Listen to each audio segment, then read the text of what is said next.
do. Now to our other top story tonight. Right now, Missouri Congresswoman Cori Bush is the subject of a federal investigation. The Justice Department is looking into her campaign spending on security. Cori Bush addressed 3 ongoing investigations outside the steps of the U.S. Capitol this afternoon. Our political editor, Mark Maxwell, broke the news last February that one of the security guards on her payroll was also her husband. Mark, that appears to be what the feds are looking into, isn't it? Yeah, Mike and Kelly, Congresswoman Bush has not been charged, and in one other investigation, she's already been cleared over this issue. But the FBI has a lot more power and a lot more tools to dig in and look for any wrongdoing. The Department of Justice is reviewing my campaign spending on security services. We are fully cooperating with this investigation. Congresswoman Cori Bush confirmed 3 ongoing federal investigations into how her campaign spends money hiring security. I have endured relentless threats to my physical safety and life.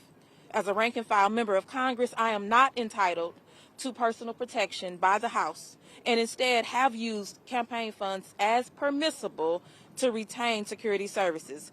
5 on Your Side discovered marriage records last February linking Bush to Courtney Merritt's, a U.S. Army veteran, and one of her hired security guards. The report triggered a flood of complaints. Bush brushed them off as political attacks. In recent months, right-wing organizations have lodged baseless complaints against me, peddling notions that I have misused campaign funds to pay for personal security services. That simply is not true.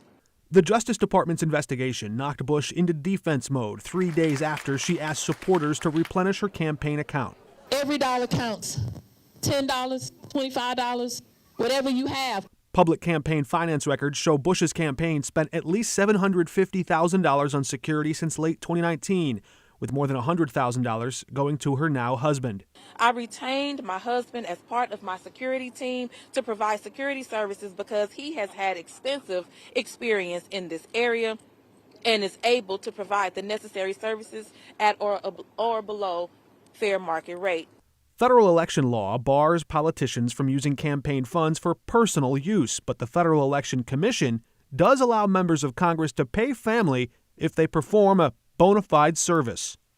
The Office of Congressional Ethics found no wrongdoing and voted unanimously to dismiss the case. I look forward to this same outcome from all impending investigations.